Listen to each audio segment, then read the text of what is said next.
2024 is over, and while 2025 has started off real rocky in real life, we do have a slate of bangers waiting for us in terms of cinema to distract us from all our real world troubles. So here I'm going to talk about my top 10 most anticipated films of 2025 and give you a couple honorable mentions first. Thunderbolts, Accountant 2, Karate Kid's Legends, Happy Gilmore 2, Megan 2.0, and the Michael Jackson biopic. Those are films that I'm really excited for, but didn't quite crack my top 10 list. Films that I think are going to be really, really good, but it can be iffy. It's a chance for them to suck.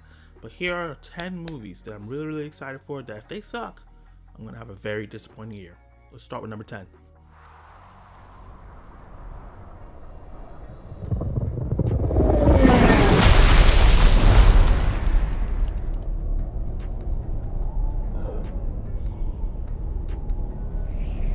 Superman is my favorite DC comic superhero and is my second favorite superhero of all time. I've consumed his comics, his television shows, his animated shows and movies, and all the live action films that the character has had. I love this character so much, everything it stands for, and honestly there's not a lot of Superman projects that miss and end up being terrible. But I'm cautiously optimistic about James Gunn's Superman. That's why it's number 10, probably lower on a lot of people's list, because everything that I've seen from it so far from a visual standpoint give me a little worry. And also in terms of like James Gunn as a filmmaker, I don't know if he's shown the ability to do a character this way. I think Guardians of the Galaxy, Suicide Squad, and the superhero stuff he's done before have a different tone than what I expect from a Superman film. But I gotta say, I'm still really excited because of the casting, the way he looks like he's jumping into the fantastical aspects of Superman, which we don't get often. And also, he keeps talking about how he wants to tackle all three layers of the character: the Clark Kent in the civilian life, the Kal-El part where he's really an alien in this world, and then Superman, the ideal he's striving for. And that's what I want. That's what I need to see be nailed. So Superman, something that I'm really, really looking forward to, and I'm hoping it rocks. Fingers crossed. It's time for Marvel's First Family to make a big splash in cinemas. This is one of my favorite comic book groups because of their family dynamic and how they basically have some of the best Marvel villains that turn into Avenger villains, like Galactus and Silver Surfer and Doctor Doom. A lot of people forget that's their villain, and the characters are just so lovable, iconic, and they just haven't gotten their just due when it comes to animated or live action. We've got 2 attempts so far. The first attempt was okay, the second attempt was abysmal, but I really like the cast here. They got a lot of actors that I've seen in other roles that I really, really enjoy. I know some, Pedro Pascal being cast as Mr. Fantastic has been controversial, but after him play Joel, and the way Joel's character is kind of similar in terms of the coldness that Joel has that to what Mr. Fantastic does, I think he can pull it off, and I'm really excited to see the chemistry and all the different weird things that they bring to this live action iteration, especially with them being a multiversal movie, with them being in a separate universe from the regular universe, and how that ties into everything, because the multiverse saga has been up and down, and I'm excited for the Fantastic Four to kind of bring things together, because I think they're going to be leading the MCU for 10 plus years to come. And why I have the most utmost faith in this is because Matt Shatman is doing this, and he brought us WandaVision, and that's one of the strongest MCU projects to date, and I'm excited to see if he can do it again. So excited! So excited! Coming at number 8 is Wake Up Dead Man, a Knives Out mystery. The Knives Out franchise has been a very beautiful surprise from one of my favorite directors, Rian Johnson. I love the first 2 movies. They have so much humor, style, and the mysteries are very, very engaging, and it feels epic in a way that other mystery thrillers don't. And having Daniel Craig at the helm of it, coming in and doing something very different from the James Bond role that he was doing before, being this very charismatic detective, I really, really enjoy him being the consistent character throughout these movies, and really nailing the character's suaveness and the humor, and how he never feels stressed. He looks like he's always under control, which makes us as an audience feel like, okay, we can figure this out. And now this cast is getting really, really stacked with people like Kaylee Spaney and others who I really, really liked. And I think that this one could be the best one, because he may see the complaints that we had with the first 2 and improve on those. And hopefully Netflix lets them get a theatrical release, because these movies deserve to be seen in theaters.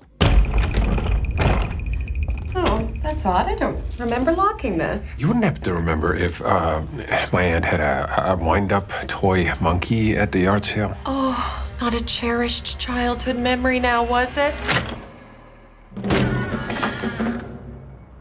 No, no, no, no, no, no, no! Osgood Perkins is a director that came through my radar because of Longlegs, a movie that's probably was way too overhyped through 2024, but still delivered a really chilling, mysterious, and horrific tale. And I'm really interested to see what he does next. He's teaming up with Jordan Peele and James Wan, two guys that do horror in a special way, and I'm excited to see what he does with this Final Destination-like film about a monkey that's killing people and making it look like accidents. And it's these two twins that have been dealing with this monkey from the get-go that has to try to stop it. Why are the twins not getting killed by the monkey? Why is the monkey doing this in the first place? Why a monkey anyway? Like, well, usually monkeys are nice signs. So I really wonder like how everything's gonna play out, what the explanation is gonna be. And the trailers have been absolutely bonkers, and I'm excited to see how Osgood pulls this off. Also, the horror and thriller genre continues to be on the rise. We're having a renaissance for these films since 2023. Really, we've been really on uptick when it comes to horror. It's been a while since we've been really getting some good horror, but it was like sprinkled throughout years. Now it's like almost every other month we're getting a really good to great horror film. So hopefully this continues the trend. On Earth, nothing was working out, and I wanted to get the hell out of there. You're applying to be an expendable? You read through the paperwork. Yeah. I should have read through it. Bong Joon-ho and Robert Pattinson being collaborative on this effort already sold me on the film. A screwball sci-fi action adventure film where we're getting a premise that we really haven't seen before, has had me seated before the first trailer even was shown. Just the premise alone had me excited, and everybody's gonna have to pull me out of that theater not to see this. I'm super excited to see how they pull this off with this excellent cast, by the way. Toni Collette, Mark Ruffalo, Naomi Ackie, Steven Yeun, and a bunch of other people that I probably can't remember their names right now. This movie has been delayed a lot, and I'm hoping it's not because of the quality of the film, it's just because they don't know how to market it, and we get a really great banger this year. Hopefully this movie doesn't get pushed again, because I think this was on my most anticipated list last year because it was supposed to come out in 2024, but I'm hoping that it sticks to March and we have a really great, interesting premise and some killer funny sequences throughout the film.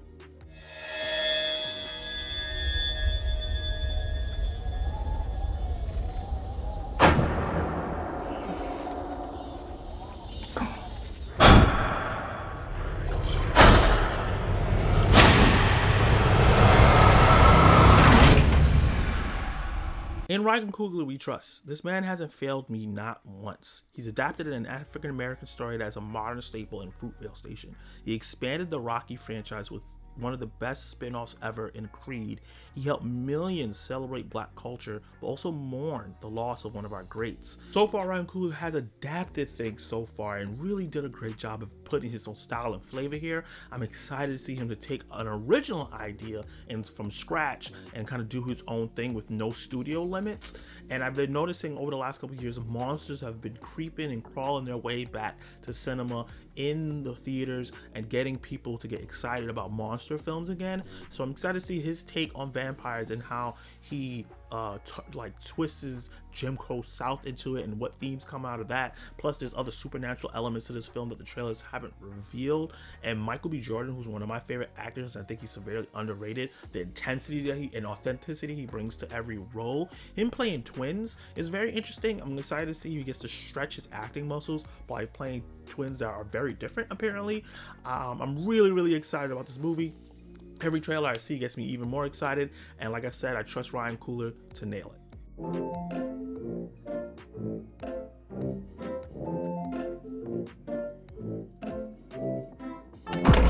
Right, sit here. Sit. Auntie, what's going on? Jimmy, sit still, keep quiet, and do not move from this spot.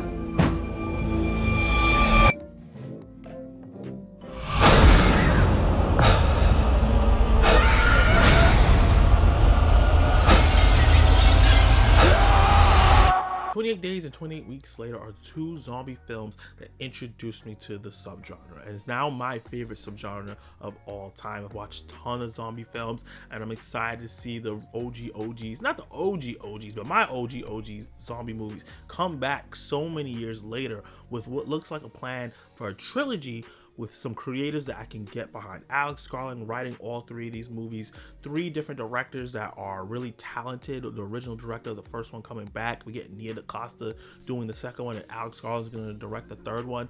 But we're starting off with this one with a stacked cast, with a bunch of actors that I think look like they're very game for this. And the way the trailer was so stylized, and the way they used music, and how like surprising everything felt, even though we've seen a ton of zombie stories, I'm so ready for this. I was late on the Avatar train. I watched the first Avatar in anticipation for Avatar Way of the Water, and I heard so much bad news about this movie and bad things about it. I went with very low expectations and ended up getting blown away. Then got really excited to watch Way of the Water, and I was even more blown away because this is even a better sequel. Felt like Avatar, the first one, was like a really strong gust of wind trying to blow me off my feet. And then I felt like Way of the Water was a tsunami, just swooped me into the water and really took me off my feet and dragged me into this world. And I'm hoping Fire and Ash is a volcano eruption that feels like the end of the world. I'm super excited to see him kind of do his own Avatar the Airbender, because it feels like that's what he's doing in terms of the themes of these movies, especially with the fire Navis being the evil ones, just like the Fire Nation. I just thought that was really funny. The names are similar and he's using elements. I think that's really hilarious, and we see what you're doing, James Cameron, but I don't care, because I really love these first two movies, and I'm excited to see how he pulls off the third one. We're supposed to get 7 of these movies. If he can continue to innovate visually and find a way to make the stories interesting, strap me in like the Fast and Furious franchise.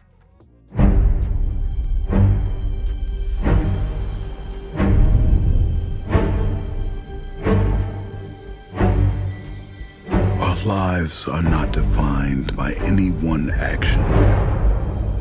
Our lives are the sum of our choices. As a movie star, in Tom Cruise we trust. I don't know anything about his personal life and if he does anything weird, but I know as a movie star, as someone that produces action films and does in films in general, he does not miss. And Mission Impossible is the one where he's throwing darts right in the middle every single time. This is probably the most consistent franchise I've ever seen, where each film gets bigger and better and better and better while still maintaining the reason why we are here. The movie hasn't changed too far from the point of the original film and the original cast members, and they're still willing to take some creative chances and just blow things up that worked.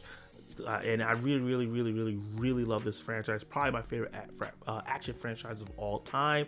And I'm very sad that this is going to be the final one, but things do need to come to an end. All the actors are getting older, and with the last one not faring too well at the box office, and it seemed like interest in it is starting to dwindle, I hope that they can pull it off and let this be the best Mission Impossible film of all time, with the biggest stunts, the biggest action set pieces, some emotional arcs and moments with all the characters, but also just close it all off in a satisfying way. I'm reporting to duty, Ethan Hunt, and I'm ready to jump off something for you. Wilson. Thanks for coming in. Well, thank you for the invite, sir. I have to admit, I'm still getting used to the new look. They said lose the mustache or lose the election. You and I haven't always agreed in the past, but I want to make another run at making Captain America an official military position. So excited for this film. I know that it's like this big hate campaign against it right now, and I do not care. I know that the hate campaign is mostly for negative reasons that is irrelevant to the actual story and what's happening. The first 3 Cap movies are my favorite, or some of my favorite Marvel movies, MCU movies that there is. I think that I love the display of heroism and the consistency in character and how they really did the emotional arcs and tied everything together. And Steve Rogers' Captain America was such a big part of why I love the MCU in total. I was super excited that they went through with it and gave Sam Wilson the shield. He's one of my favorite comic book characters, and when it happened in the comics, I was shocked at first, but what he's done as Captain America, even with Steve Rogers coming back in the comics and them both being Captain America, has been really special. And seeing that representation, having an African American be Captain America, and all those complicated feelings that comes with that, I think is something that was really cool to play out. Falcon and the Winter Soldier, the show, I think did a really good job exploring that and seeing that extended to the film, and like being bigger and better, and removing Bucky from the situation so Sam can stand on his own 2 feet. I think is going to be really great, with Harrison Ford coming in to play the Red Hulk, a Captain America versus Hulk thing. Like they teased this a bunch in the comics before. We've never really gotten it in the movies, and I'm really excited to see how Sam, who has no powers, handles all these big threats that seem to going to be in the movie. I'm really, really excited to see how they pull off this espionage Tom Clancy feeling in here. This feels like Splinter Cell, this feels like Reacher, this feels like those kind of storytellings, but in the MCU. It's the same way that the original Cap films kind of felt like political thrillers and kind of had a Mission Impossible feeling to it a little bit. So I'm excited that they've evolved in that way. I'm excited to see how Anthony Mackie pulls this off. He's such a great actor, deserves this light shined on him, and I think he represents what Captain America means really, really well. And with the trailers, they kind of shown only a little bit of the movie. I think we've seen a little bit of the beginning, a little bit of the end, but nothing really in the middle. And I expect there to be a lot of surprises that we're not expecting throughout. So I'm strapped in and ready to watch Captain America fly. So yeah, those are the 10 movies I'm most excited for to watch in 2025. A lot of these films are coming off like later in the year and during the summer. We got Captain America in a couple weeks. I'm super excited for that. Already got my tickets. But now it's time for you guys to tell me, what are your 10 most excited films that you are to see in 2025? Drop your list down below. Let me know your honorable mentions, and let me know what you think of my list and my reasons. I want to have a discussion. Let's celebrate cinema. Let's get excited for 2025 and all the different genres that we're gonna have. Are you excited for Wicked? Are you excited for some other film that maybe I don't know, something from A24 that I don't even know that's coming out? Drop all those comments down below and let me know, and you can watch more of my content right now.